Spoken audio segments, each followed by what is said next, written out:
There are places that time forgets, places where the world moves forward, but something lingers, unseen, unspoken, unwanted. The cemetery in the woods was one of them. It had no name on any map, no recorded history in local archives. No one tended its graves, and no one claimed the dead who lay beneath its soil. The locals never spoke of it, and when questioned, their responses were always vague. A shrug, a muttered dismissal, an avoidance of eye contact.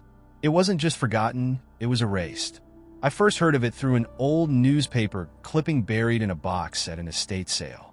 The article was from the 1930s, a brief, almost indifferent mention of a pauper's graveyard that had long been abandoned. The only unsettling detail was a single line at the end. No records exist of those buried there, and the site is no longer recognized by the county. A cemetery with no history? It was too intriguing to ignore. The journey to the graveyard was as obscure as its legend. No roads led directly to it, and no signs marked the way. I followed a crude set of directions given by an old man at the sale, a man who had initially refused to acknowledge the place before finally whispering, "If you must go, go alone. And don't stay past dusk." His voice trembled as he spoke, his knuckles white against his cane. I should have heeded the warning. The entrance was barely distinguishable from the rest of the forest. A thin gap between two ancient oak trees, their roots twisted together like grasping fingers. The moment I stepped through, the atmosphere changed. The air was denser, heavier, as if the trees themselves exhaled something unseen. The birds, which had chirped endlessly on the path, fell silent. Even the wind seemed reluctant to move. I walked deeper, pushing through overgrown weeds and brittle underbrush, until I saw the first gravestone. It was slanted, its name worn away by rain and time, standing like a lone sentinel in the forgotten clearing. More headstones emerged from the earth, crooked and uneven, some shattered, some half-buried. They bore no flowers, no offerings, no signs of recent visits. It was a burial ground for the forsaken, for those whose names had been erased from history. I knelt beside a grave whose inscription was barely legible. Beloved daughter. Taken too soon. No name. No date. Only loss, trapped in stone. A sudden gust of wind passed through the clearing, carrying with it the scent of damp earth and something else. Something stale and ancient. It wasn't the usual decay of nature. It was the scent of things that should have turned to dust but hadn't. As I stood, a distant sound echoed through the trees. A low, rhythmic creaking like the slow swing of an old gate, but there was no gate. The sound was steady, measured, deliberate. I turned, scanning the cemetery, but nothing moved. The headstones stood silent in their vigil, the trees looming like watchful giants. The creaking grew louder. I told myself it was just an old branch swaying in the wind. But there was no wind. The air was as still as the graves around me. My pulse quickened, and an unshakable unease settled in my bones. I had come looking for forgotten history, for an untold story. Instead, I had found a place that did not want to be found. I reached into my bag for my phone, intending to take a picture, but the screen remained dark. No battery. Impossible. I had charged it that morning. A wave of cold ran down my spine. Not from the night air, but from the creeping realization that something was very wrong. The creaking had stopped. The silence was worse. It was the kind of silence that swallowed sound, that pressed in on all sides like an unseen force. I took a step back, my boot crunching against the dead leaves, and suddenly, the forest didn't feel empty anymore. The graves, the trees, the very ground beneath me, it all felt like it was waiting. Waiting for what? I didn't know. But I was suddenly certain of one thing. The old man had been right. I should not have come, and I definitely should not stay past dusk. The moment I decided to leave, I felt the weight of the cemetery pressing against me, as if the air itself had thickened. I retraced my steps, careful not to disturb the overgrown graves, but something had changed. The way out was not as clear as before. The thin gap between the oak trees, which had once been distinct, now seemed lost in the endless sprawl of the forest. The more I searched, the more the path seemed to fold in on itself, a loop of tangled roots and shadows. I took a deep breath, telling myself to stay calm. Panic wouldn't help. I had wandered in, and logic dictated that I could wander back out. But logic had no place here. As I turned to reorient myself, my foot struck something solid beneath the weeds. Looking down, I saw what at first appeared to be an ordinary headstone, but then I noticed the disturbed soil around it. Someone or something had recently dug here.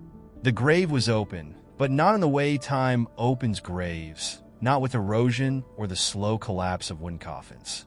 This was fresh, deliberate. The dirt had been lifted in neat, careful piles, and the edges of the hole were sharp and precise. It was as if someone had started digging up the body, but had been interrupted before they could finish. I stepped closer, peering inside. The coffin lid was ajar, tilted at an unnatural angle. My stomach tightened as I crouched down, my breath shallow. The wood was split in places, jagged cracks running along its length like veins. The darkness inside was absolute.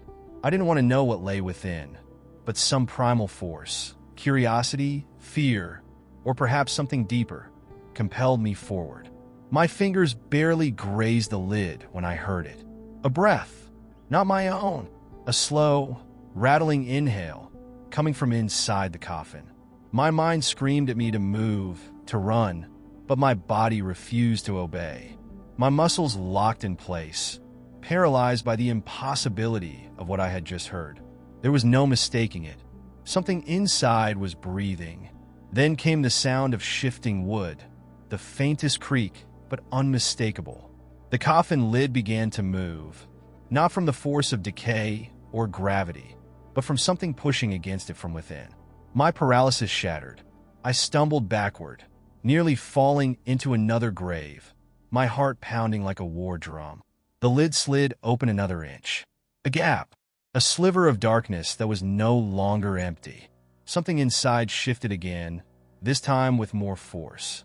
A skeletal hand, thin and impossibly long, reached out, curling its fingers over the edge of the coffin. I turned and ran. I no longer cared about finding the exact path I had taken into this place. I ran blindly through the maze of graves, the uneven ground threatening to trip me at every step. The breath behind me was growing louder now, heavier, more determined. I dared not look back. All I could do was pray that I was running in the right direction, that whatever had awoken in that grave was slower than me. The cemetery was no longer just forgotten. It had been waiting.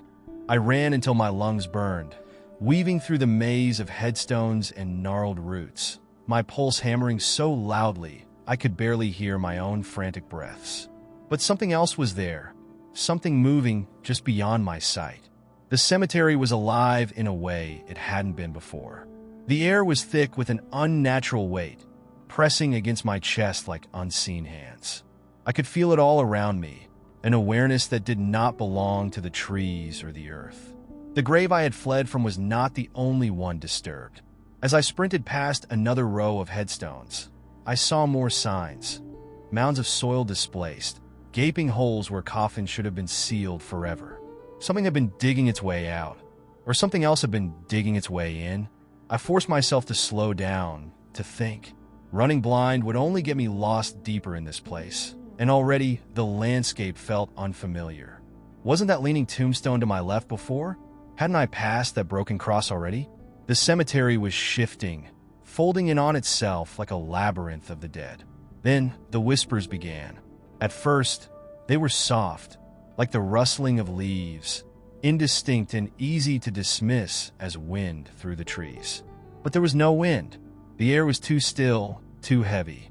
The whispers grew clearer, overlapping voices, speaking in hushed, urgent tones. I couldn't make out the words, but I could hear the desperation in them. I turned in a slow circle, my breath shallow. The sound was coming from everywhere. Beneath the ground, my mind rebelled against the thought. It was impossible. But then I saw it, movement in the soil. Not the natural shifting of the earth, but something deliberate, something unseen pressing against the surface. The dirt trembled, as if something beneath it was stirring, trying to reach me. The voices grew louder. Some pleaded, others warned.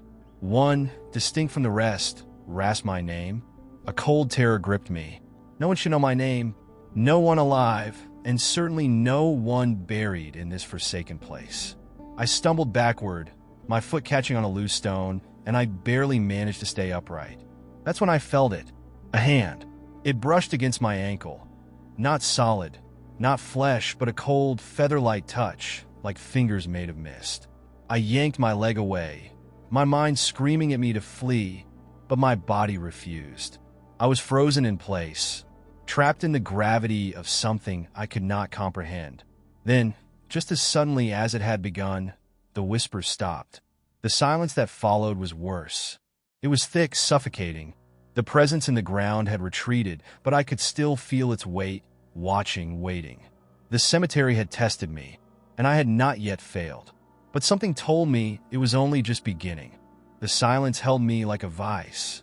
My heartbeat was the only sound I could hear, a deafening rhythm against the unnatural stillness of the graveyard. The whispers had ceased, the unseen hands had retreated, but I knew better than to believe I was safe. Something had changed. The cemetery was no longer just an abandoned place. It was aware of me now. I took a cautious step forward, my boots sinking slightly into the damp earth. I needed to find a way out before whatever was beneath the soil decided to rise again. But as I moved between the graves, I realized something unsettling. The headstones were different. When I had first entered, most of them had been nameless, their inscriptions eroded by time. Now, the names were clear, perfectly legible, as if freshly carved. My breath hitched as I traced the letters with my eyes. The names on the graves were mine. Not just my first name, my full name. The first stone had today's date etched into it. The second had one for tomorrow. The third, the day after that. A countdown. My stomach twisted in horror. I stumbled backward, nearly tripping over another headstone. But before I could process the implications, I heard something behind me. A slow, deliberate footstep. I turned sharply, my pulse hammering.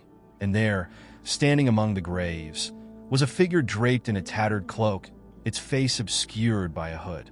It was tall, unnaturally so, its presence radiating a coldness that chilled me to my bones. It did not speak. It did not move. It only stood there, watching.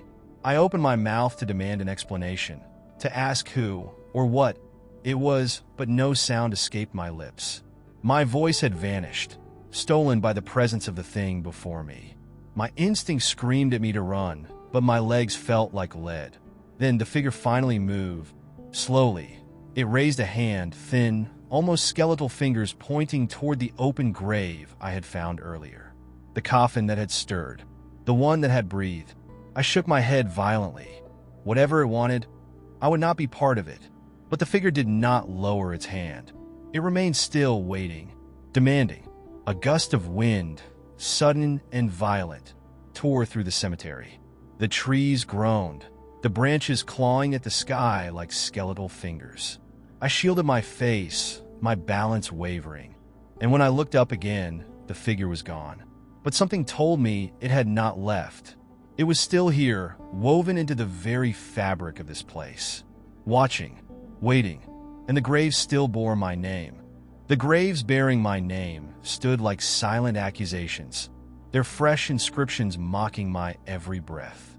My mind screamed for me to wake up, to dismiss it all as a twisted hallucination brought on by exhaustion.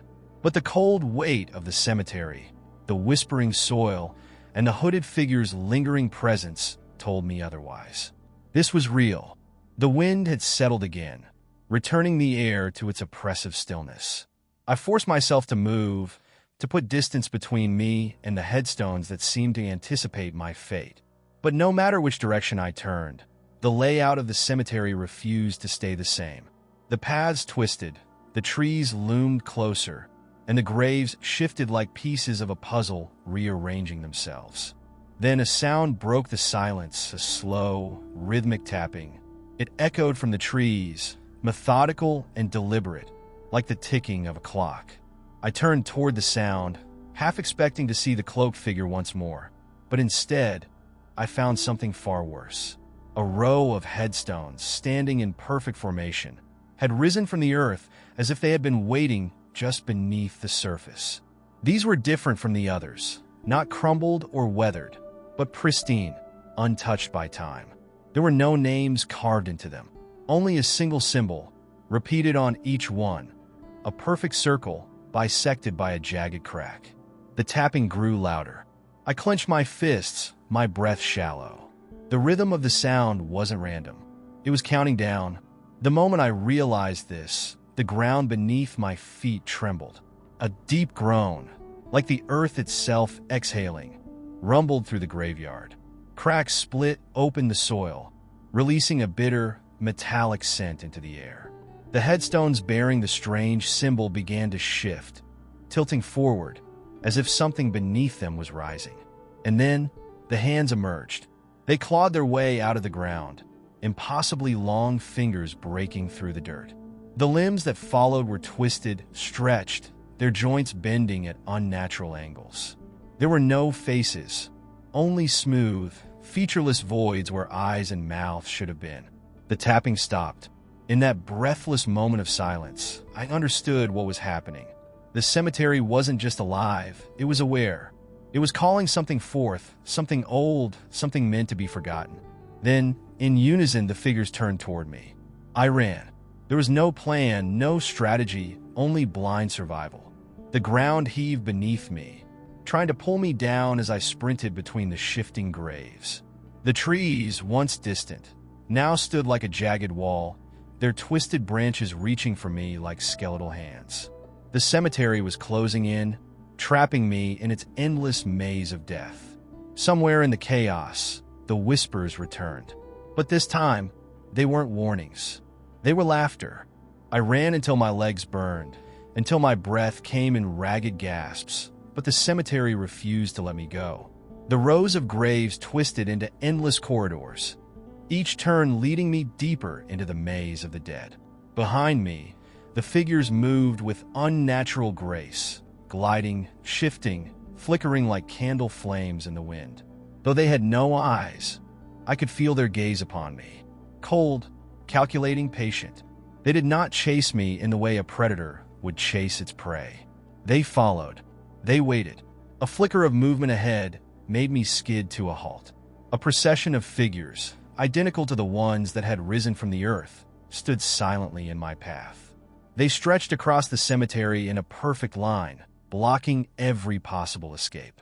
Each one stood motionless, their smooth, featureless faces turned toward me, as if anticipating my next move. For the first time, I noticed something strange about them. Their arms were bound. Long, tattered cloths wound tightly around their limbs, constricting them like the wrappings of a mummy. Some had their fingers barely visible beneath the folds, twitching as if straining against unseen restraints. The moment I took a step back, the figures lifted their heads in unison. The gesture was slow, deliberate. I braced myself for an attack, but instead, they did something far worse. They bowed. The movement was not human. Their spines bent too far, their heads dipping lower than should have been possible. And then, in a voice that was not a voice, an echo of something ancient and nameless, they spoke. The hour has been marked. The sound didn't come from their mouths. It came from the cemetery itself, from the air, from the roots of the trees and the bones beneath the soil. The words crawled into my mind like worms burrowing into flesh, pressing against my skull from the inside. I clamped my hands over my ears, but it didn't help. The words continued, hollow and distant, yet deafening. The unmarked must be taken. Something shifted in the air, a sensation of movement, though nothing moved. The bound figures remained bowed, waiting. The cemetery exhaled, the graves groaning as if stirring from slumber. And then I saw it. The ground beneath me was no longer solid. The soil churned like liquid, rippling outward in slow, deliberate waves. It wasn't quicksand. It was something worse. It was reaching for me. Panic surged through me, my instincts screaming at me to move. But before I could react, I felt it, an icy touch against my ankle. Not a hand, not fingers. Something else. A rope. No, not a rope. A cloth. The same tattered wrappings that bound the figures before me. It had slithered from the ground like a living thing, coiling around my leg, tightening with unnatural strength. I kicked at it desperately, but more tendrils of fabric emerged from the soil, twisting around my limbs, pulling me downward. The bound figures remained motionless, watching, waiting. I gasped for air as the earth swallowed my knees, my thighs. The pressure was unbearable, as though I was being drawn into the chest of some unseen beast. The fabric coiled tighter, and I knew this was not a burial.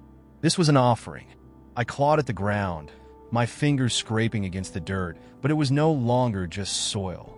It pulsed beneath my touch, warm and alive, as though I were sinking into flesh. The procession remained still. The whispers rose once more, and just before the darkness claimed me, I realized the truth. I was becoming one of them. The world above me collapsed into darkness. The last slivers of moonlight vanished as the soil sealed itself over my head like a closing wound, trapping me in the cold, pulsing depths below. The whispers did not stop. They only grew louder, more insistent, drilling into my skull as if carving space for something else to take root. I struggled against the bindings around my arms and legs, but the fabric was stronger than steel, tightening with each frantic movement. My body sank deeper, not into dirt, but into something softer, something that yielded like decayed flesh. The air was thick, damp, and filled with the scent of rot and rusted metal. Then the darkness shifted. I was no longer just buried. I was somewhere else. The sensation of weight disappeared, and suddenly I was standing upright.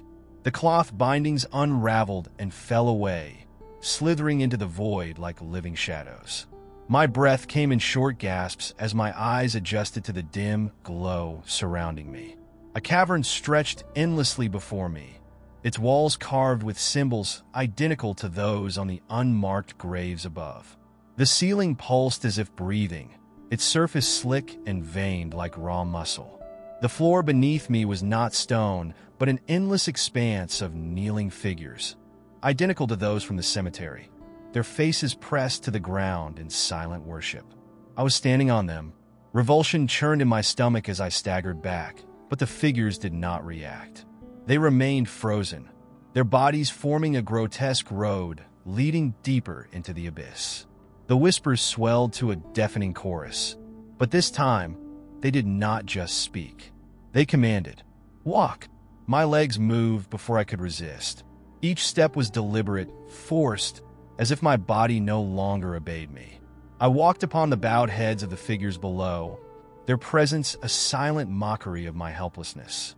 The passage ahead was endless, the air growing heavier with each step. The deeper I went, the louder the whispers became, forming words I could almost, but not quite, understand. Then I reached it, the center, the heart of the unmarked. A massive pit yawned before me, its depths swallowing the light entirely. The kneeling figures circled it like a congregation, waiting for something to emerge.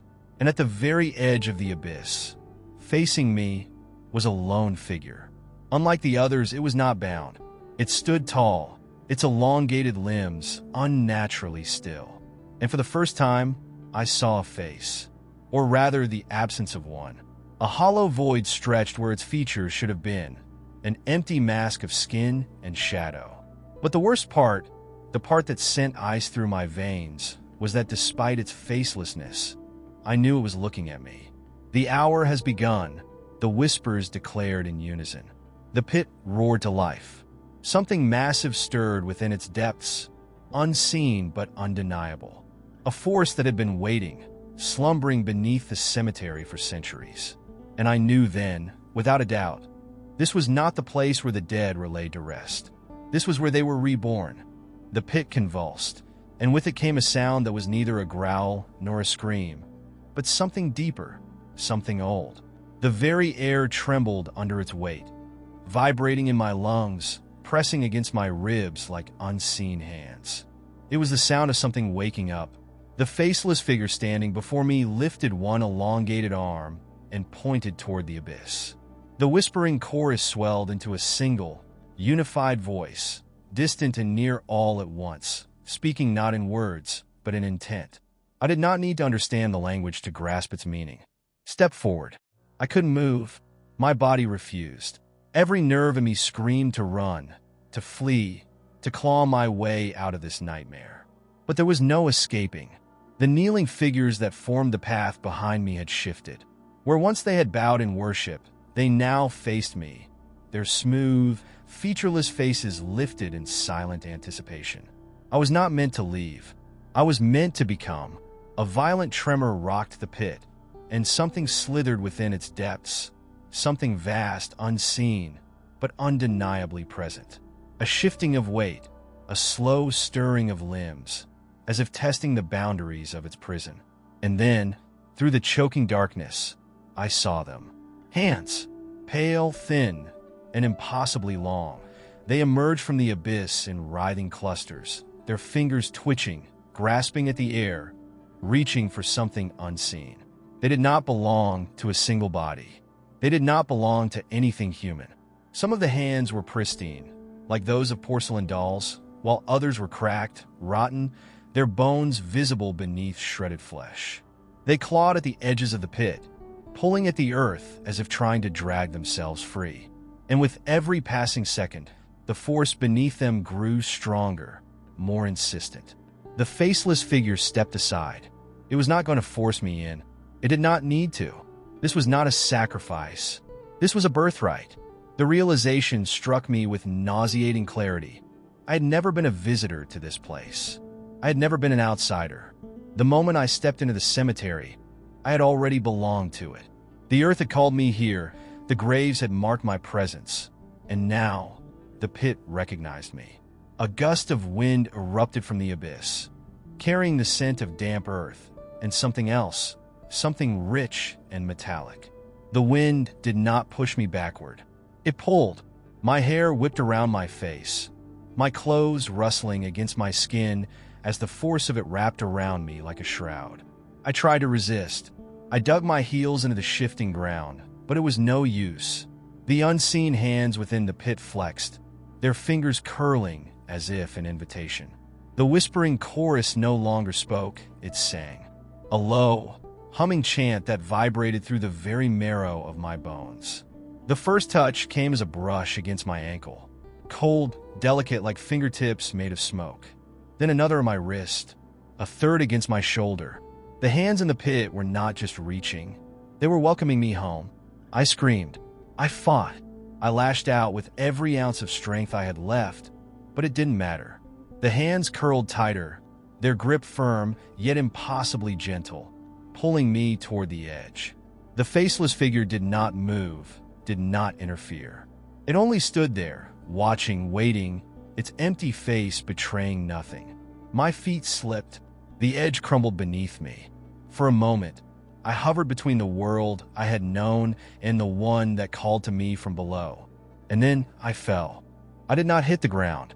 I fell, but there was no impact. Only the sensation of movement, of being pulled through something thicker than air, yet weightless as a dream. The hands that had gripped me did not release me, nor did they drag me down with force. Instead, they guided me, as if carrying something precious, something meant to be delivered.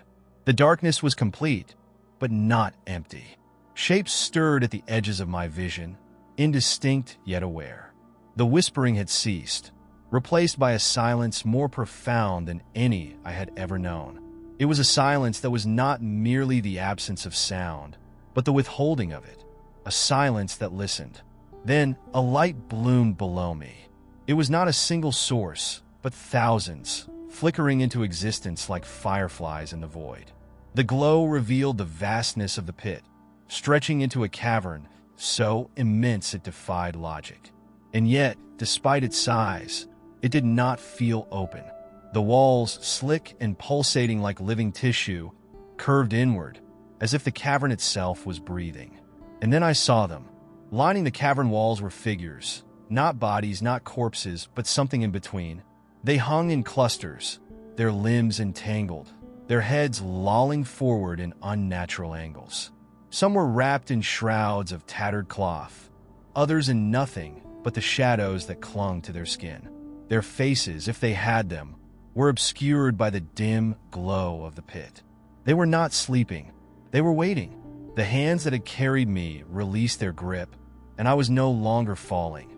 I hovered above the cavern floor, suspended by something unseen, something that held me in place with the same patient reverence as the kneeling figures above. And then a voice spoke. It was not the whispering chorus I had come to expect. This voice was singular, distinct, yet layered, as if spoken by 1,000 mouths in perfect unison. It did not echo, nor did it tremble. It simply was, "You have come home."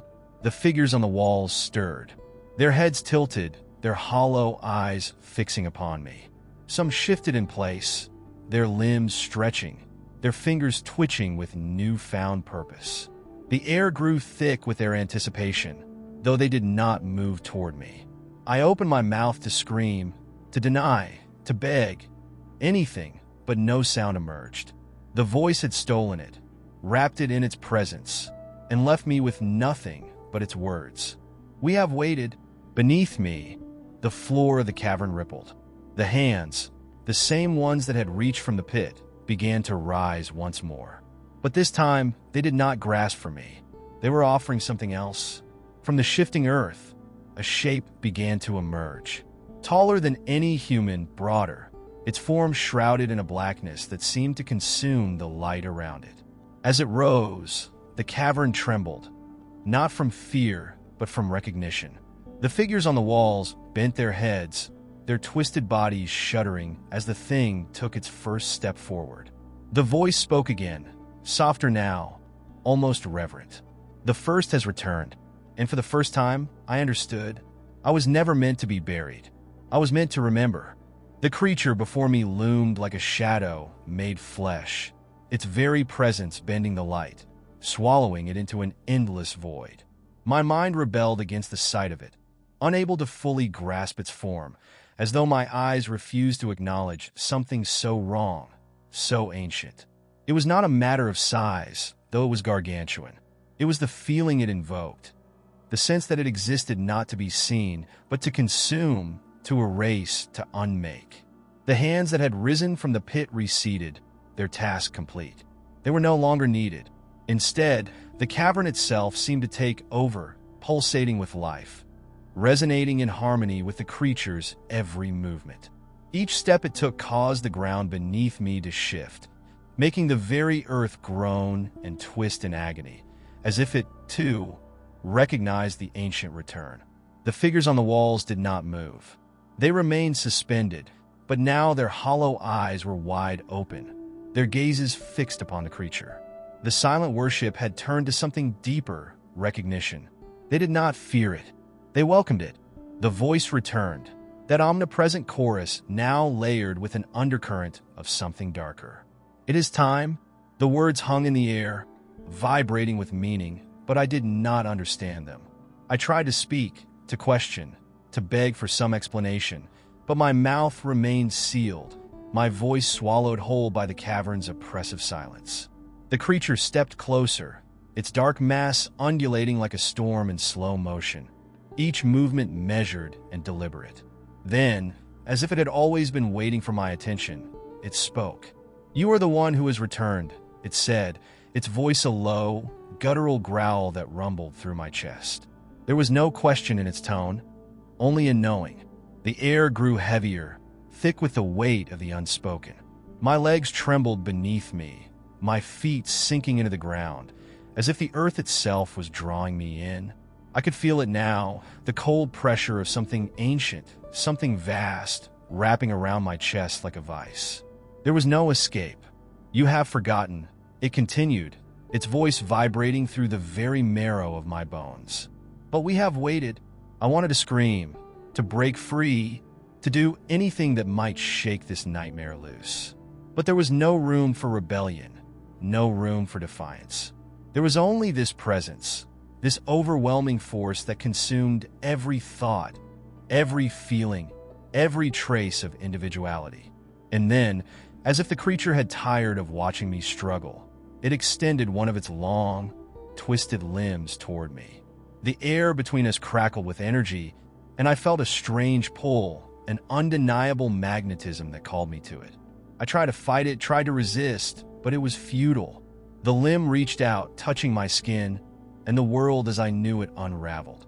The instant it made contact, memories flooded my mind, memories that were not my own, visions of a time long past, of a place not bound by time, rushed through me like a storm, so violent I could barely keep up. Faces I did not recognize, cities that had long crumbled into dust, and voices whispering in languages older than the earth itself filled my senses. And then I saw it. I saw the cemetery, the very one I had wandered into, but it was alive. The graves were not markers of death. They were doorways. The earth beneath them was not soil, but a vast network of veins, pumping with the life force of something far older than mankind. And I saw myself, not as I was, but as I had been, one of them. I was not meant to be buried. I was meant to return. And now, the creature, this thing before me, was guiding me back into the fold. I was not a visitor in this place. I was the missing piece, the one who had strayed, the one who had forgotten. I understood now, with a clarity that struck deep into my soul, that this was not a place of death. It was a place of rebirth. And I was being reborn into something new, something older than the graves themselves. The creature's voice hummed with satisfaction. "Welcome home?" The weight of the creature's words settled around me, pulling me into a realm of realization so profound it seemed to stretch time itself. The air buzzed, thick with anticipation, and the walls of the cavern pulsated as though breathing in unison with me. The memory flood that had overtaken my mind had not receded. Instead, it seemed to linger like a mist that refused to leave, wrapping itself around my consciousness. I was not alone. The voices of the figures on the walls stirred once more, a low murmur that became louder, more distinct. I had thought them silent observers, but now I understood. Each one of them was alive with a sense of purpose, tethered to this place, to the creature that loomed before me. They were not merely witnesses to the events unfolding. They were part of it, part of this. The truth was undeniable now. The hollow was not a burial ground. It was a gathering place. The creature's immense form seemed to stretch beyond my understanding, shifting, folding in on itself as it moved. Yet it did not seem to change. It was as if the cavern itself adapted to accommodate its presence, like a body shifting to fit its soul. Each of its movements carried an inevitability, a sense of being both timeless and ancient. There was no urgency in its actions, only the stillness of something that had always been and would continue to be. The first has returned. The voice echoed once more, its tone filled with a reverence that made my skin crawl. But it was not directed at me. No, the reverence was for the creature. This was not a homecoming for me, but for it.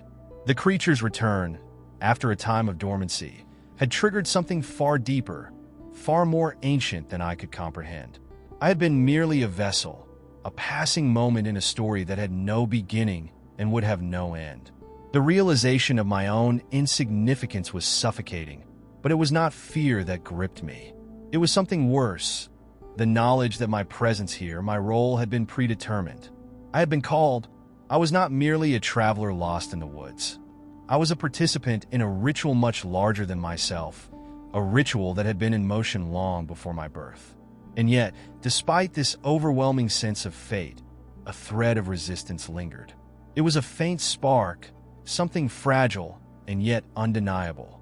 I wanted to scream, to fight, to reject this pull, this inevitability. But I knew that doing so would be futile. The walls of the cavern seemed to close in on me, pushing me closer to the center, closer to it.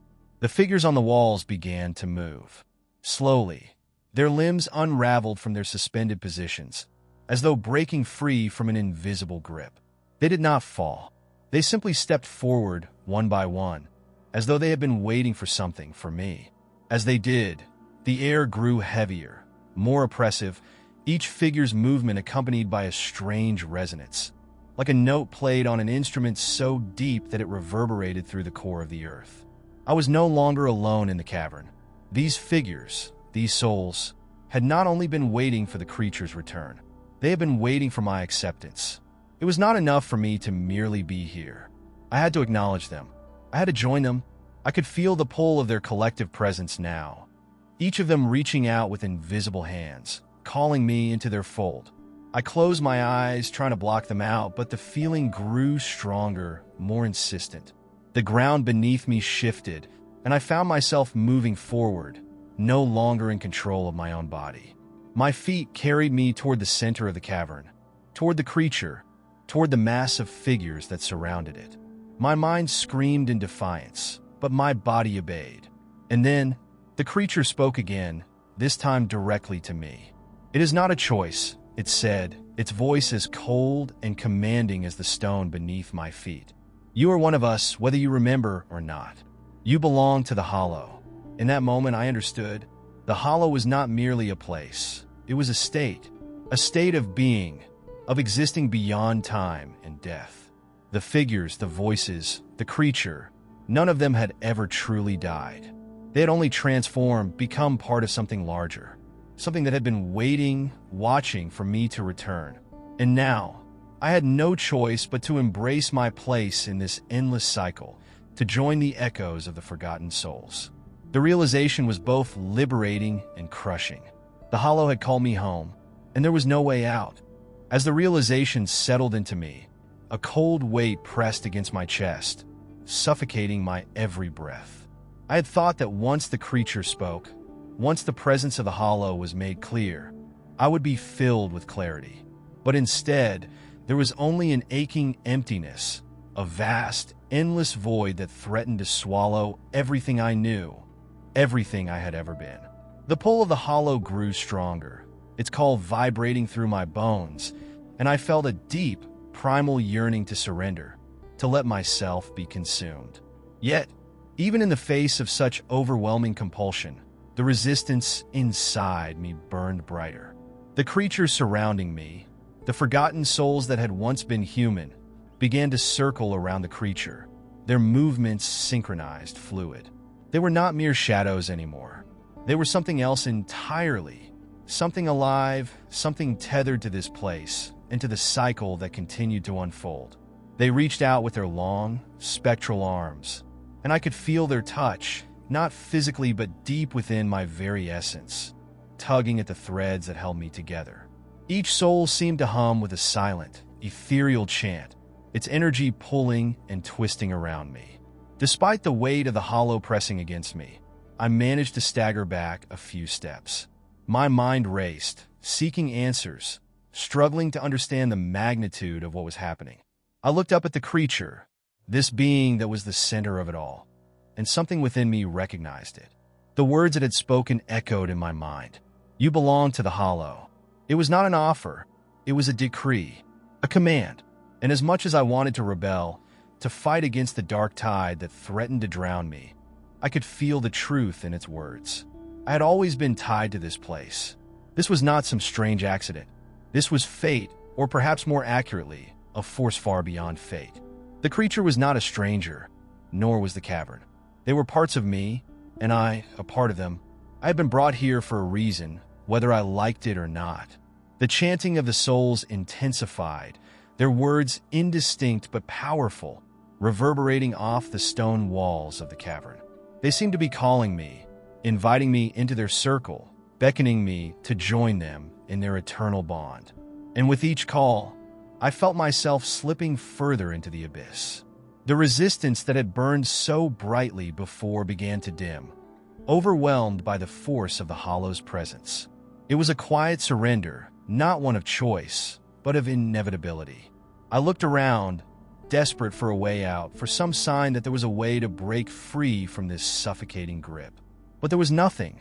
Only the walls, the souls, and the creature, all bound together in a sickening unity. The ground beneath me seemed to shift and pulse, responding to the creature's call, resonating with a dark energy that began to crawl into my veins, into my very soul. Then, the creature moved again, its massive form rising from the ground like a storm, its presence engulfing everything in its wake. The souls parted, creating a space for it to advance. It reached out, and its enormous, spectral hand, now almost translucent, descended toward me. There was no escape. There was no fight left in me. I raised my hands, not in resistance, but in acceptance, as if my body was responding to the pull of the hollow. The touch of the creature was not cold as I had imagined. It was warm, too warm, like fire that sears yet doesn't burn. It enveloped me, pulling me closer to the center, where the dark energy of the hollow surged like a living thing. As its hand wrapped around me, I felt a sharp sting, like 1,000 needles piercing my skin, but it wasn't pain. It was transformation. The sensation was violent, but it was also strangely familiar, like a long-forgotten memory coming to life. And then, just as quickly as it began, the pain ceased. The creature's grip loosened, but it did not let go. I could feel the soul of the hollow, its collective essence, merge with mine, binding us together. In that moment, I understood. I was no longer the same. I had crossed the threshold, and now I was one with the hollow. No longer a visitor, no longer an outsider. The souls that surrounded me stepped back, their chanting fading into a low, rhythmic hum. The creature, towering above me, seemed to stand in silent approval. I had been bound, and in that binding, I had become a part of something far larger, something eternal. The hollow was no longer a place. It was a being, and I was its newest echo, its newest soul. "You are one of us now," the creature whispered, its voice like thunder in my mind. The words had no comfort, only the cold certainty of what had come to pass. And though I longed to scream, to fight against this new identity, I knew it would be futile. There was no escape. There was only the hollow. The transformation was not instant, nor was it a single moment of clarity. It was as though a new layer of perception had been peeled back, and with it, a torrent of understanding rushed in, too much for my mind to fully comprehend all at once. The hollow, once a place of dark mystery, had become a part of me. I could feel its pulse beneath my skin, its energy coursing through my veins. It was as though every step I had taken, every breath I had drawn, had been a part of this inevitable journey. I was no longer a visitor to this realm. I was its vessel, and its keeper. The realization hit me in waves, crashing against my consciousness like the storm I had seen in the creature's eyes. The souls around me, now fully formed and distinct, no longer held any semblance of the bodies they once inhabited. They were not the ghosts of the dead, but something more, something timeless. They moved like shadows in the periphery of my vision, their figures distorted by the very air that swirled around them. I could feel them, their presence tangible yet intangible.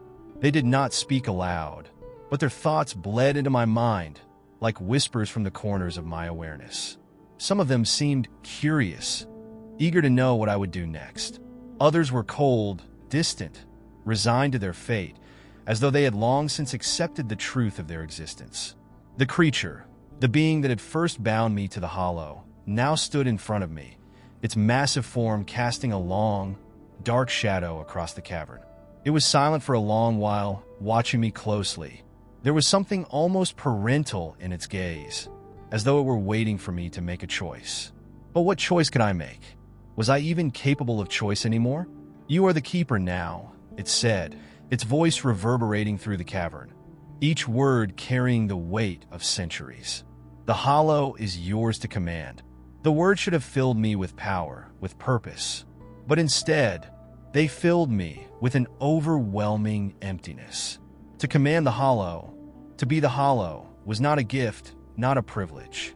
It was a curse, for in that command came the weight of countless souls, all bound to this place, all eternally tethered to me.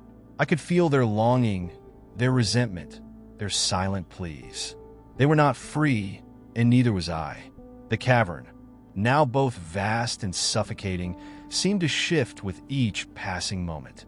The walls that had once been solid stone now felt alive, breathing, pulsing with a rhythm that matched my own heart.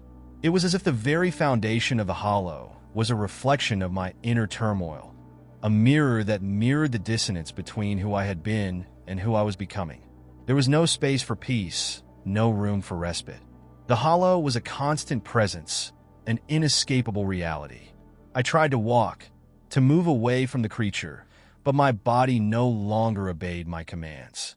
It felt as though the hollow itself had become an extension of my will, a force that shaped my actions, guiding my every step. I was no longer separate from it. The sensation was suffocating, all-encompassing, like being drawn into a whirlpool that threatened to drown every part of my identity. I was not me anymore. I was something else, something more, but at the same time, something less. "You will learn," the creature said, as though reading my mind. "The hollow does not simply take. It teaches. It guides. Its words, meant to be reassuring, only deepened my dread. What was there to learn? What could the hollow possibly teach me other than despair? I had no desire for power, for dominion over the souls that surrounded me. I longed only for escape, for release from this nightmare. But there was no escape. Not anymore. As I turned back toward the cavern's center, I could see the souls more clearly now. They were all around me, no longer distant shadows. They were reaching out, their cold, empty eyes staring into mine. Some of them whispered, others simply watched, but all of them shared the same underlying message. They were waiting. They had been waiting for me to take my place among them, waiting for me to take command of the hollow. And so, I did the only thing I could think to do. I let go. I let the hollow consume me, not in a physical sense, but in a way that transcended the body. I let its energy flow into me, let its presence settle into the core of my being. There was no moment of clarity, no sudden burst of understanding. There was only an endless, suffocating sense of continuity, of being part of something vast and unending. As I embraced this new reality, I could feel the hollow awaken. It stirred beneath my feet, a deep, low hum rising from the depths of the earth. The souls around me began to chant again, their voices joining in a chorus that seemed to stretch across time itself. And for the first time since I had entered this place, I understood what they had been saying all along. The hollow was not a tomb. It was a cradle, a place of birth, not death. It was not a place for souls to be forgotten, but a place for them to be reborn. And now I was its keeper. The hollow had no beginning, no end. It simply was, and I, for better or worse, was part of its endless cycle. The weight of understanding pressed heavily on me, as though the very fabric of reality itself had shifted, leaving me tethered to the hollow's truth. My mind, once my sanctuary, was now a prison, filled with endless knowledge I was unprepared to bear. What I had come to realize was that my awakening was not just a personal transformation, it was a cosmic reordering. The hollow, a realm of eternal souls and forgotten memories, existed outside the boundaries of time and space. It had been here long before I arrived, and it would remain long after I was gone. But the hollow was not a passive entity. It was alive, aware, and it had made its choice. I was its new custodian. For a moment, I wished to resist. I thought that perhaps I could escape this fate, that I could refuse the hollow's call, but I knew deep down that resistance was futile. I could no longer tell where I ended and the hollow began. I felt its pulse beneath my skin, a rhythmic beat that matched my own heart. Its whispers were a constant murmur in the back of my mind, a soft, insistent presence urging me to learn, to understand. It was as if the hollow was teaching me, its lessons flowing into my consciousness like a river carving its way through rock. But these lessons were not easy. They came with pain, with moments of unbearable clarity, and with visions that left me breathless and trembling. The hollow was not simply a graveyard of lost souls. It was a nexus of forgotten histories, a place where the memories of the dead were kept alive, their stories woven into the very fabric of the world. But these memories were not as I had imagined them. They were not peaceful recollections of a life lived, but rather fragmented, disjointed pieces of a past that had never been truly understood. As the keeper, I could see them all, the flickering images of lives that had passed through the hollow. I could hear their voices, each one distinct yet part of a collective chorus, each soul trapped in its own cycle of endless repetition. There was no peace here, no rest for the weary. The hollow was a prison, and I was now its warden. At times, I could hear their cries echoing in the stillness of the cavern. Their pain was raw, unrelenting. They had no bodies, no forms, yet their suffering was palpable, like a weight pressing down on my chest. I could feel their longing, their desperate need for release, but there was no release to be found. The hollow was not a place of salvation. It was a place of endless waiting. The souls that lingered here were not waiting for something. They were waiting for me. It was my presence that had awakened them, and it was my presence that had bound them to this place. In my solitude, I began to question everything I thought I knew. What was the purpose of this endless cycle? Why were these souls trapped here? Had they earned their fate, or were they merely victims of the hollow's insatiable hunger? And then came the most terrifying question of all. What was I becoming? The creature that had once guided me through this world, this hollow, had promised that I would learn. But learning came at a cost. Each new fragment of knowledge felt like a shard of ice lodged deep within my mind. Each revelation, a new layer of grief. I could not escape the burden of knowing. The hollow did not offer answers. It offered only more questions. Every answer I uncovered led to more mysteries, more truths I was not prepared to face. The other souls, once distant, now moved around me more freely. They were no longer mere shadows at the edges of my vision. They were aware of my presence, aware of my role as the keeper. Some reached out to me, their ghostly hands brushing against my skin like a cold wind. Their touch sent tremors through me, stirring a deep, primal fear I could not shake. What did they want from me? What did they seek? I could feel their thoughts pressing against my mind, their desires spilling into my consciousness. Some begged for release. Others simply watched in silence, as if they were waiting for a sign. I tried to ignore them, tried to focus on the task at hand. But the hollow was not a place where one could simply exist without being affected. It was a place where one's very soul was stretched to its limits, where every thought and feeling was magnified. I could no longer tell where my desires ended and those of the souls around me began. Their suffering had become mine, their desires my own. I could feel their pain, their anguish, their yearning for something beyond this place. And as I felt their grief, I realized that it was not just their suffering I was absorbing, it was the hollow's as well. The hollow was not just a repository for the dead. It was a living entity, a being of immense power and insatiable hunger. It fed on the emotions, the memories, the souls of those trapped within its walls. And now, I understood, I was not here by accident. I had been chosen, not because I was special, but because the hollow had seen something in me. Perhaps it had seen my own inner darkness, my own doubts and fears. Perhaps it had known that I would be easy to manipulate, that I would be the one to carry its burden. There was no turning back now. I was the keeper of the hollow, bound to its endless cycle. The weight of this knowledge settled over me like a shroud.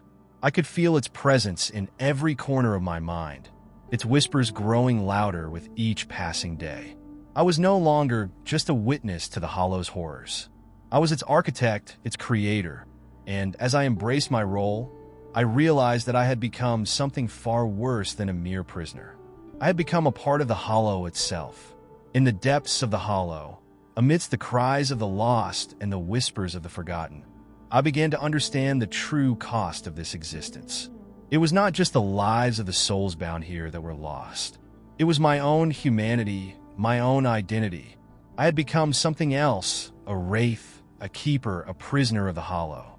And in the stillness, in the vast emptiness of the cavern, I realized that I had already become one of them. The truth that had once eluded me was now undeniable. The hollow was not just a place, nor merely a prison for the souls that resided there. It was a vast, incomprehensible organism, feeding on memories, on experiences, and on the very essence of what made life worth living. The hollow's true nature was far darker than I had ever imagined. It was not a resting place for the dead. but a devourer of all that came into contact with it. It consumed not just the body, but the soul's very identity, piece by piece, until nothing remained but an empty shell. At first, I had thought that I was merely the keeper of the hollow, a passive observer to its quiet, eternal torment. But now, I could see the truth more clearly. I was its architect. I had become its architect in ways I could not have predicted, slowly learning to shape the hollow's will, even as it reshaped me. The more I understood, the less human I felt. I could feel the hollow growing inside me, an insidious presence that took root in my thoughts and desires, warping them, twisting them until they no longer felt like my own. I had begun to notice subtle changes within myself. My memories, once vibrant and detailed, were fading, like sand slipping through my fingers. I had always prided myself on my ability to remember, to recall every detail of my past with clarity. But now, memories that once seemed so vivid were dissolving into a haze. The hollow fed on memory, I realized, and as it consumed the memories of others, it was consuming mine as well. What would I become when I had nothing left to remember? Who would I be when I had no past to anchor me? The souls trapped in the hollow were also its victims, but in a different way. Their memories, too, were being consumed, piece by piece, until they no longer remembered their lives. They existed only as fragments of themselves, their past scattered like dust on the wind. And yet, they clung to their fleeting recollections, desperately holding on to whatever shred of identity they could. I could see it in their eyes, in the way they reached out to me, seeking the comfort of something familiar. They were not truly dead, not truly gone, but they were not alive either. They were in limbo, lost in a place that existed outside of time and space. I had begun to feel this limbo myself. I no longer felt fully alive, nor could I call myself fully dead. I was caught between two worlds, my body a shell, my mind a fragmented landscape. I had no past to guide me, no future to look toward. All I had was the hollow, with its endless whispers and its insatiable hunger. I had become one of its many victims, a soul bound to its grasp, a prisoner of memory. But there was something worse than the hollow's hunger, something even more insidious than the loss of self. It was the growing realization that I could never escape. I had tried countless times to find an exit, a way out of this endless cycle. I had wandered the hollow's vast, dark corridors, searching for any sign of an escape, a way back to the world I had once known. But there was no way out. The hollow was all-encompassing. It had no boundaries, no borders. It was an endless loop, a maze with no exit, a nightmare with no end. In the quiet moments, when the hollow seemed to recede into the background, I would reflect on my life before the hollow. I had been someone once. I had had hopes, dreams, and a future. I had memories of friends and family, of laughter and joy. But now, all of that felt so distant, so foreign. My memories were slipping away, fading like a half-remembered dream. I could no longer recall the faces of those I had once loved. Their names felt like echoes in the wind, faint and fleeting. It was as if the hollow had taken everything from me, not just my body, but my very essence. I began to question the nature of the hollow itself. What was its purpose? Was it merely a prison, a place to house the souls it had claimed? Or was it something more, a force beyond comprehension, a being with motives I could never understand? The more I delved into the hollow's depths, the more I realized that I would never know the answers. The hollow did not care about answers. It cared only for consumption, for the endless feeding on memories, on souls, on time itself. As I moved through the hollow, I could hear the cries of the lost souls, their voices a constant background hum. They called out to me, not with words, but with a longing so deep it resonated within my bones. They were not asking for release, for freedom. They were asking for recognition. They wanted to be remembered, to be seen, to be heard. And yet, I had no answer for them. I could not remember them, for they were just as much a part of the hollow as I was now. They were lost, and so was I. The price of memory was steep, and I had paid it in full. I had given up my past, my identity, my very soul to the hollow. I had become a part of its insatiable hunger. And yet, I was not alone in this fate. The souls that had once surrounded me, those that had seemed so distant and unreachable, were now closer than ever. I could feel them, their presence in my thoughts, their desires pressing against my mind. They were not just lost, they were me, and I was them. We were all part of the hollow now, bound together in an endless cycle of memory and loss. In the silence of the hollow, I realized the cruelest irony of all. The hollow did not just take memories, it took time. It devoured not just the past, but the future as well. And in doing so, it stole the very essence of life. What was life without memory, without the ability to reflect on the past and dream of the future? What was life without the ability to grow, to change, to evolve? The hollow, with its endless hunger, had stolen all of that from me. And in doing so, it had stolen everything that had ever mattered. I could feel the hollow's pull growing stronger, its influence spreading through me like an infection. I had become its keeper, its warden, its victim. And as I felt the last of my memories slip away, I realized that the hollow was not just a place. It was a curse. And the price of memory was one I would never be able to pay back. In the hollow, time no longer held its usual rhythm. There was no clock, no sunrise or sunset to mark the passage of days. The very concept of time seemed irrelevant here. Just another memory slowly fading into the depths of oblivion. It was as if the hollow itself existed outside the constraints of time, existing in a perpetual state of stasis. And yet, despite this, the hollow was not empty. There were others here, souls bound to this place, lost in its vast expanse. And it was becoming clear that I was not alone in my suffering. There were others like me, forgotten, stripped of their memories, and condemned to wander this place for eternity. I had begun to encounter them, these lost souls. At first, their presence was subtle, whispers in the dark, fleeting glimpses of figures that vanished as soon as I turned my head. But as time passed, I started to see them more clearly, their faces twisted in expressions of longing and despair. They moved in the shadows like ghosts, their eyes hollow and vacant, yet filled with an unmistakable desperation. They were the forgotten ones, souls who had been consumed by the hollow long before I had arrived. Their memories, like mine, had been stripped away, leaving only empty husks of who they had once been. What struck me most about these souls was their silence. They did not speak, nor did they make any attempt to communicate with me. They simply drifted through the hollow, lost in their own world, trapped in the same cycle of forgetfulness that I had found myself in. I tried to reach out to them, to ask them about their past, their lives before the hollow, but there was no response. It was as if they could no longer remember who they had been, or perhaps they had simply given up trying. They had become part of the hollow, a forgotten echo of lives that no longer existed. As I wandered through the hollow, I began to realize the true extent of its power. It didn't just consume memories, it erased them entirely. The souls trapped here were not merely forgetting. They were being rewritten, their very identities stripped away and replaced with the hollow's own dark imprint. There was no escaping this process. Once a soul entered the hollow, it was bound to it forever, doomed to lose everything that had once made them whole. They were no longer individuals. They were mere fragments, pieces of a larger, monstrous puzzle. The hollow seemed to feed off the very essence of these forgotten ones.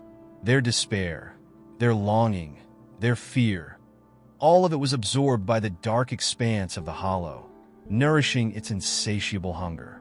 I could feel it, this overwhelming sense of emptiness that pervaded the place. It was as if the hollow itself had become a living entity, its very being fueled by the pain and sorrow of those it had consumed. I had become part of this, part of its endless cycle of loss and despair. And yet, I could not help but feel a sense of pity for these forgotten souls. They had been consumed long before I had arrived, and now they were nothing more than shadows, drifting through an eternal void.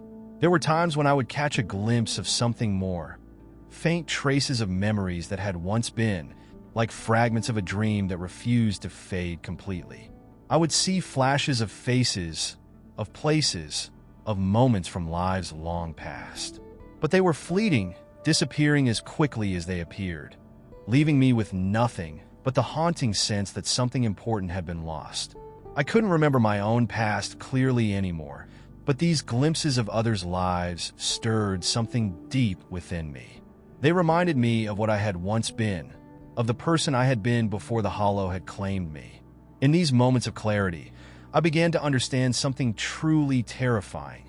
The Hollow wasn't just consuming memories, it was erasing them.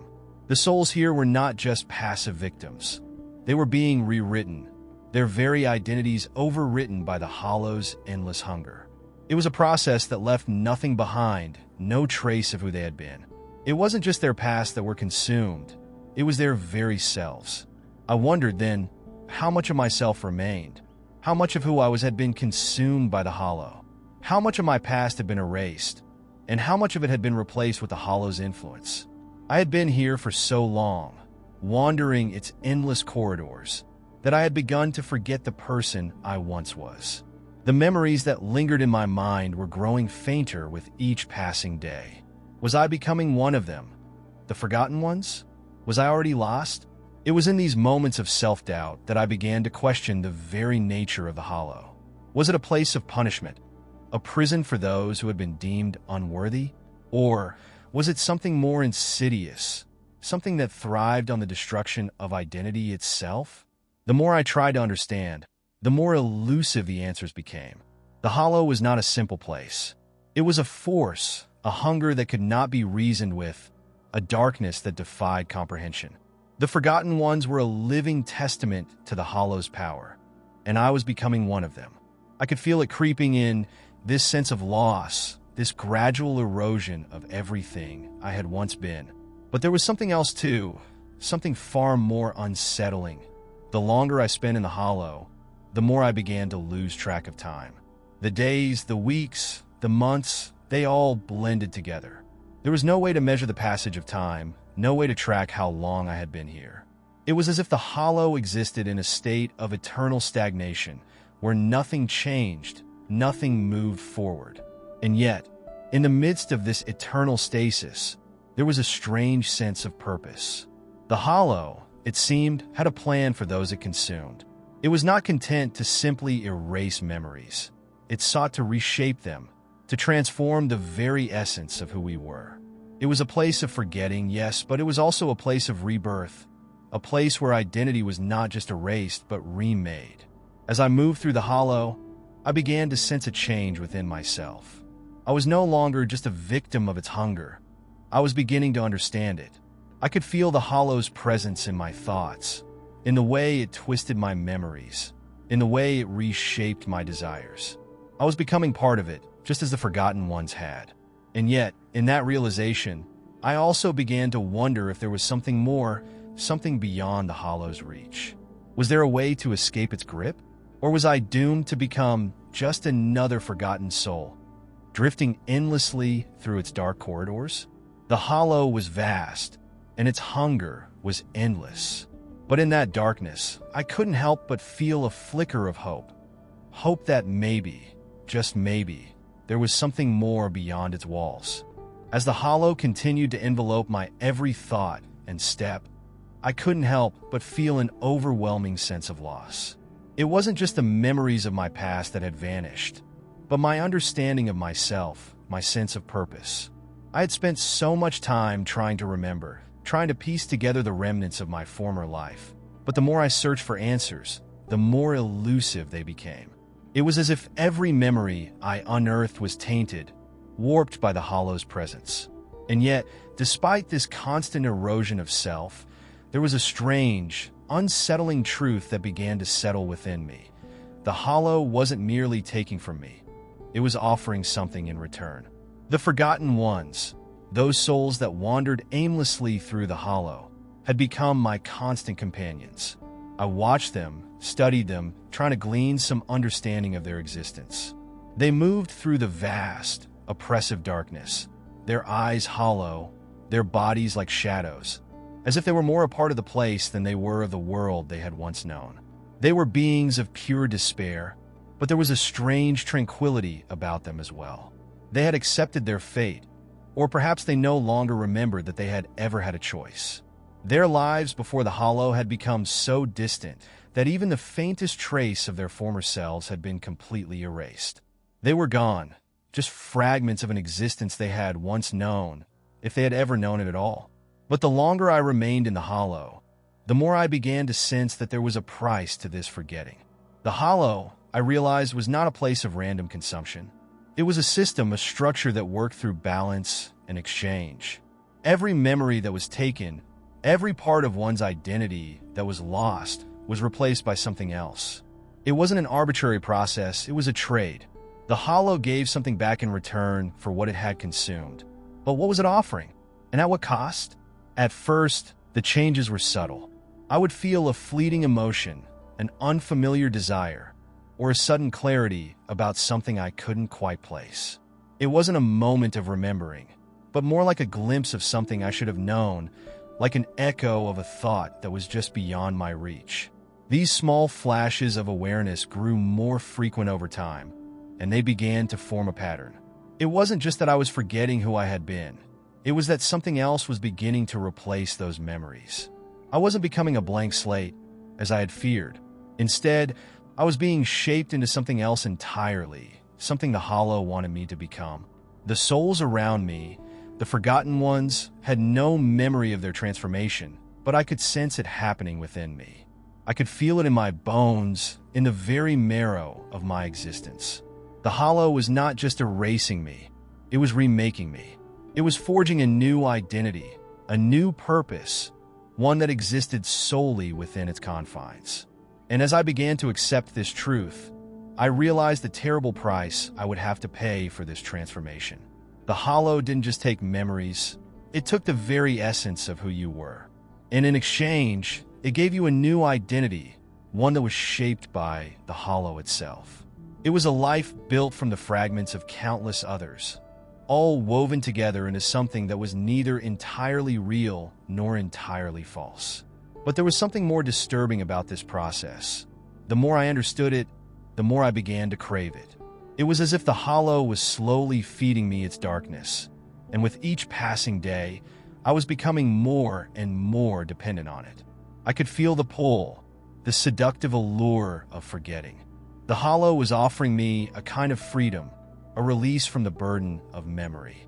With each passing moment, I felt the weight of my past growing lighter, my regrets, my pain, all dissolving into nothingness. The price of memory was a release from suffering, but it came at a cost I could no longer ignore. It was a surrender of self. The more I observed the forgotten ones, the more I understood the depth of their transformation. They were no longer individuals, no longer human. They had become vessels, empty yet full, a strange contradiction of existence. They were everything and nothing, a living paradox. And in that moment, I realized that this was the true horror of the Hollow. It didn't just take lives, it consumed the very nature of identity. There was no room for individuality here, no space for uniqueness. The Hollow was a place of homogenization, a place where all distinctions were erased, where all differences were smoothed away into a uniform, endless void. But despite this, I found myself drawn to the process. There was a quiet acceptance among the forgotten ones, a strange peace that came with the loss of self. They had been stripped of their identities, yes, but in doing so, they had been freed from the burdens that weighed them down.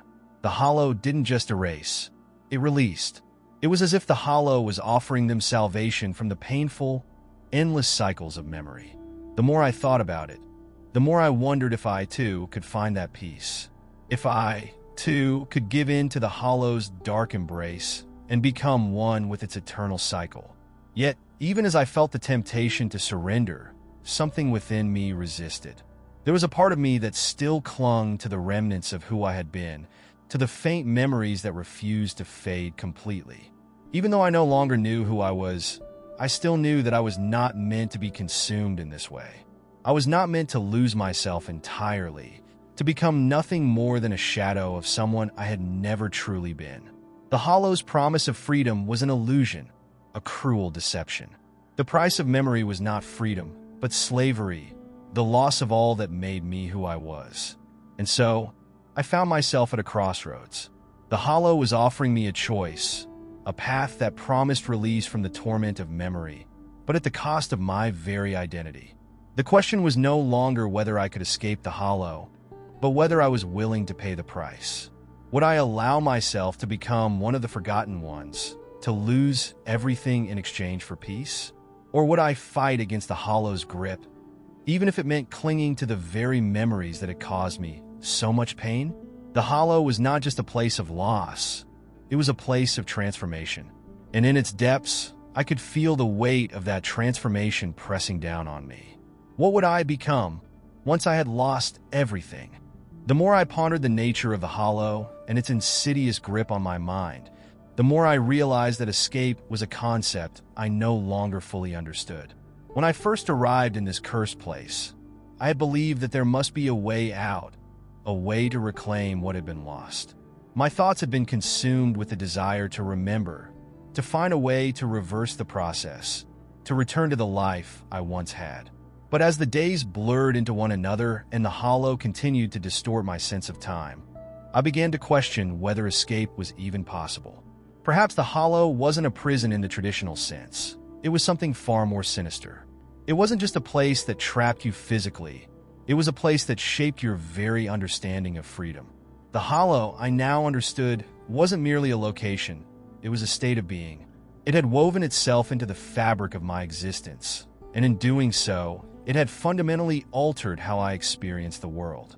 The longer I stayed within its boundaries, the more I began to realize that escape wasn't something I could achieve through force of will or clever maneuvering.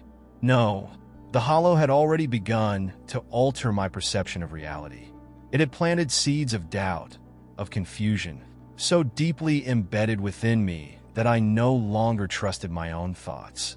It was as though the Hollow's influence had crept into every corner of my mind, slowly twisting my desires and intentions until I no longer recognized them as my own. The more I observed the forgotten ones, the more I came to understand the cruel truth of the Hollow. They weren't simply trapped, they had become part of it. The Hollow didn't just isolate them. It absorbed them, hollowed them out, and made them into something new. They had been stripped of all individuality, reduced to mere shadows of who they once were.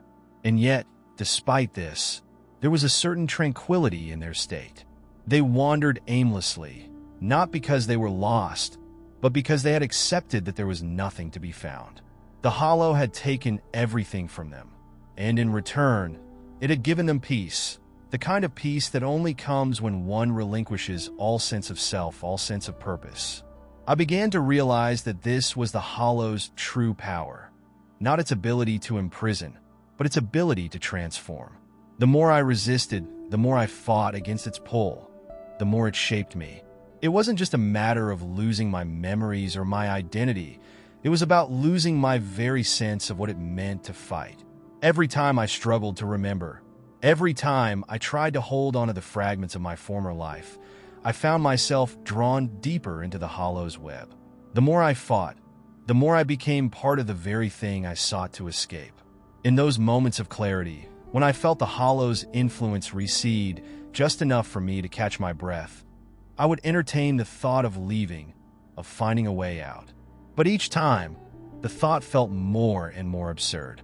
How could I leave a place that had already permeated every aspect of my being? How could I escape something that had become so ingrained in my very sense of self? The Hollow wasn't just a place I inhabited.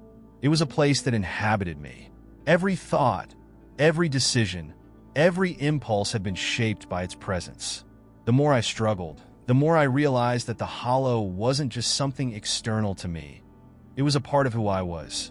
This realization came to a head one night when I found myself standing at the edge of a vast, empty field.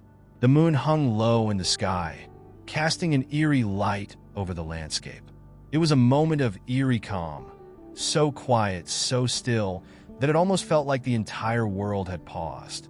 And in that moment, I thought I saw it, an opening, a crack in the fabric of the hollow. It was faint, barely perceptible, but it was there. It beckoned to me, offering the promise of escape.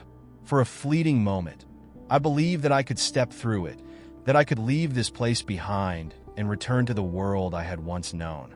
But as I moved closer to the opening, something shifted. The crack began to close, slowly but surely, as though it were being sealed by an invisible force. The more I tried to reach it, the more elusive it became. It was as if the hollow itself had sensed my desire to escape and was preventing me from leaving. The opening, which had seemed so real just moments before, was now nothing more than an illusion. It wasn't a door to freedom. It was a trick, a lure designed to keep me bound to this place. And that's when I realized the full extent of the hollow's deception. It wasn't a place that you could escape from. It was a place that followed you, that reshaped you in its image. The hollow didn't need to physically trap you. It simply needed to take root in your mind, to distort your perception of reality so thoroughly that you would no longer be able to tell what was real and what was illusion. Every time I thought I was free, every time I believed I had found an escape, the hollow would twist my understanding, leading me back to its embrace. The forgotten ones, I now understood, were not wandering aimlessly because they had lost their way. They were wandering because they had no way to escape. They were prisoners not of the hollow's physical boundaries, but of their own minds, their own perceptions. The hollow had erased their sense of self so completely that they no longer knew they were trapped. They had become part of the very fabric of the place, their consciousness forever entwined with its darkness. As I stood there, watching the last traces of the opening disappear into the night, I felt a wave of despair wash over me. It wasn't just the realization that there was no escape. It was the realization that I was already becoming one of them. The hollow's grip on me was tightening, and I could feel my sense of self slipping further and further away. The longer I resisted, the more it consumed me. And in the end, I wondered if there was truly any escape at all, or if the very concept of freedom was just another illusion, another trick the hollow played to keep its prisoners in line. Escape, I realized, was a lie. The hollow didn't trap you in the traditional sense. It trapped you in your own mind. And once it had done that, there was no going back. No matter how hard I tried, no matter how desperately I searched for a way out, I would never be able to leave. The hollow had already become part of me, and the only way out was to stop trying to leave altogether. Only then could I truly understand the nature of my existence within its walls. But even that realization came with a cost.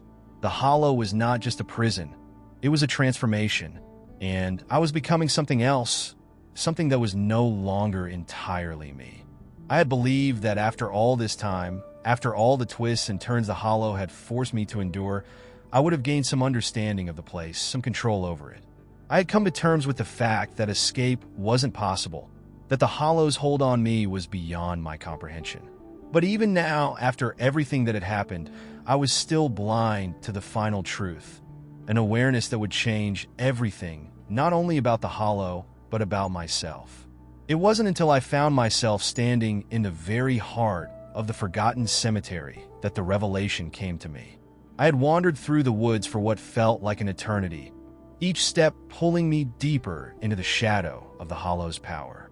I had reached a point where the boundary between the physical world and the hollow's influence had become so blurred that I could no longer tell what was real and what was simply a manifestation of the hollow's twisted nature. The cemetery was vast, stretching as far as the eye could see. It was not a place that invited quiet reflection. Instead, it was a place of oppressive silence, an expanse of decaying stone and overgrown graves. I had seen the cemetery before, but each time I visited it, I felt as though the place was changing, adapting to my presence in some way. The gravestones, once familiar, now seemed to shift, their inscriptions unreadable. The air was thick with the smell of decay, but it was not the decay of nature. It was something far more ancient, something that had been buried for far too long. The hollow was embedded in the earth here, its roots intertwining with the very soil of the land. I had come to this place in search of something, perhaps the truth, or maybe a final piece of the puzzle that had been tormenting me. But what I found here was something far more unsettling. As I wandered among the graves, something shifted in the air, a subtle change that I couldn't quite explain. The shadows seemed to lengthen, and the once familiar sound of the wind rustling through the trees now carried with it an eerie, almost mournful tone. It was as though the hollow was trying to communicate with me, speaking in a language I could not understand, but one that resonated deep within my being. And then I saw it, an old stone mausoleum, half hidden by a thicket of thorny vines. I had passed by it countless times before, but today something drew me closer to it. I approached with a mixture of trepidation and curiosity, my heart pounding in my chest. I reached out to touch the stone, and as my fingers brushed against it, I felt a sudden jolt, a pulse of energy that seemed to surge through my body, spreading from my fingertips into every part of me. It was a sensation I could neither explain nor escape. The moment I touched that mausoleum, the hollow seemed to open up within me, as though it had been waiting for this moment all along. The pulse subsided, leaving me standing in front of the mausoleum, my breath shallow and my hands trembling. It was as though I had crossed an invisible threshold, stepping deeper into the hollow's grip. But as I stood there, something else happened, something I could not have anticipated. The mausoleum, once solid and unyielding, began to shift. The stone walls groaned as though they were alive, and slowly, agonizingly, the entrance began to open, revealing a darkness so thick and profound that it swallowed everything in sight. I stepped forward without thinking, drawn by some unknown force. The hollow's influence was at its peak now, and there was no turning back. As I entered the mausoleum, I was met by an overwhelming sense of dread, a feeling that was almost physical in its intensity. The walls were lined with ancient symbols, their meanings lost to time, but I knew without a doubt that they were not of this world. They were a part of the hollow's secret language, a language I had unknowingly been speaking ever since I had entered this place. At the center of the mausoleum, there was a stone altar, its surface etched with more symbols. But what caught my attention was not the altar itself. It was the figure that stood beside it. A figure cloaked in shadow, its form indistinct, but its presence undeniable. I could feel its eyes on me, though I could not see them. It was as if it were both watching me and waiting for something. I knew, in that moment, that this was the source of the hollow's power, the entity that had been pulling the strings all along. It was the force behind the endless twisting of my mind, the one who had guided me into this place and had made sure that I would never escape. "You have come far," the voice came, but it wasn't spoken aloud. It was inside my mind, a whisper that seemed to come from everywhere and nowhere at once. "And you have learned much, but now it is time to understand the final truth. The hollow had never been a place. It had been a process, a slow, insidious transformation that had begun the moment I first set foot in its confines. The cemetery, the woods, the forgotten ones, they were all part of the same mechanism, a machine designed to break the human spirit and mold it into something else. The hollow wasn't a place you could leave. It wasn't a thing you could fight. It was a force that consumed you, piece by piece, until you were no longer human, no longer anything. It was the end of all things, the dissolution of the self into a collective nothingness. "You are not here by chance," the voice continued. "You have always been here. You just haven't remembered it yet." The revelation struck me with the force of a thunderclap. The hollow wasn't just a place I had wandered into. It was a place I had always been. The world I had once known, the life I had once lived, had been nothing more than a veil, a dream that had masked the truth of my existence. I had been born into the hollow, shaped by it, and I would die within it. The realization shattered everything I had ever believed about myself, about the world. It was a truth too vast, too incomprehensible to fully grasp, and yet it was undeniable. And then in that moment I understood. The hollow wasn't something I had to escape from. It was something I had to become. It had shaped me, molded me, and now I was part of it. The final twist in the story had always been this. The hollow wasn't a prison. It was home, and it always had been. In the eerie silence that filled the mausoleum, I stood at the center of the hollow's truth, feeling as though the very earth beneath me was pressing in, eager to claim me as one of its own. The revelation, heavy and crushing, had left me paralyzed. The hollow was not merely a space, not a mere part of the world. It was my world, the foundation of everything I had known or thought I had known. There was no escape. There was no way out. The boundaries between the world I had once inhabited and the hollow had dissolved, and I was no longer a stranger to this place. I had always belonged here. But in that truth, I also felt an undeniable shift. It was subtle at first, a sense of awareness awakening deep within me, as though the hollow itself was waiting for me to understand. I had spent so much of my existence resisting it, denying its pull, thinking of it as a dark force to be overcome. Yet in this moment, I realized that my resistance had only been a symptom of my ignorance. The hollow wasn't something to fight. It was something to understand, to accept, and only then could it reveal its true nature. I turned away from the altar, now seeing the mausoleum not as a tomb, but as a gateway, a portal to a deeper understanding of existence. The stone walls, once cold and foreboding, now seemed to hum with a strange, comforting energy. They were not just walls. They were conduits, channels that connected me to something far greater than myself. The hollow was not simply a trap for the soul. It was a place where the soul could transcend, could shed its limitations, and become part of something eternal. The figure beside the altar, still shrouded in shadow, moved then. It was not a physical being in the sense I had once understood physicality. It was an entity, a presence woven into the fabric of the hollow itself. Its movements were fluid, as though it existed beyond time, beyond space, and yet it was very much real. It stepped forward, its shape finally becoming clear, not in a solid form, but as an amalgamation of light and darkness, a swirling, ever-shifting mass. "You understand now," the voice echoed, soft yet commanding, reverberating through the very air around me. "You have seen the truth that eludes all others who come before you. The hollow is not an end. It is the beginning. It is the force that binds all things together, the foundation of existence itself." The words sunk into me, not like a hammer striking stone, but like a seed planted deep within my soul. I felt the weight of them, yes, but more than that, I felt the depth of their meaning. The hollow was not some external entity, nor was it a force to be conquered. It was a part of me, of everyone, of everything. The hollow was the space between breaths, the silence between thoughts, the unseen connection that links all things in the universe. It was the infinite pause between what was and what could be. "You were never meant to leave," the figure continued, "for the hollow is not a place from which one escapes. It is a place of transformation. It is the void in which all things are born and reborn. Through it, you become something greater. Through it, you understand that all existence is cyclical, life, death, and rebirth." The finality of the words struck me like a bell tolling in the distance.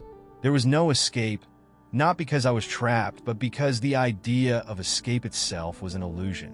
The hollow wasn't a prison. It was the pulse of existence, the very foundation of reality. In the moment of understanding, I realized that my life, my journey, had never been about finding a way out of the hollow. It had always been about learning to live within it, to see the world through its lens, and to become one with its eternal flow. As I turned back to the altar, the shadows around me seemed apart, and I could see the figures of the forgotten ones. Those whose names had been lost to time, whose bodies had long since returned to the earth, standing in the periphery of the mausoleum. They were not specters or ghosts, but beings who had embraced the hollow's truth. They were the embodiments of its past, its present, and its future. They had transcended the limitations of their individual selves and had become part of something much larger. And then I understood, with a clarity that was almost painful, the hollow was not an ending. It was not a force that consumed or destroyed.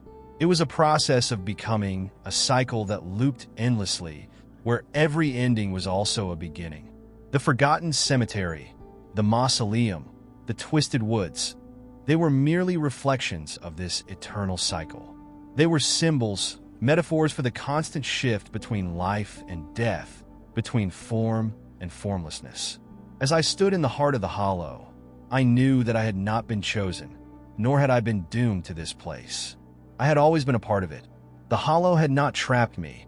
It had freed me from the illusion of separation, from the false notion that life could be anything other than a continuous flow of transformation. It was not about being lost or found. It was about understanding that there was no true separation, no true end. In the final moment of my awareness, I felt the presence of the hollow wrap itself around me, not as a force to fear, but as a force to embrace. I had become part of it, and it had become part of me. There was no need for further struggle, no need for resistance. I was both the beginning and the end. I was part of the eternal cycle, and in this realization, I found peace. The hollow was not a place I had wandered into. It was the space I had always inhabited. And now, at last, I understood that there was nowhere else to go. There was only this moment, this eternal now, where life and death, light and darkness existed as one. The hollow had no end because it had never truly begun. It was simply everything, and I was everything within it.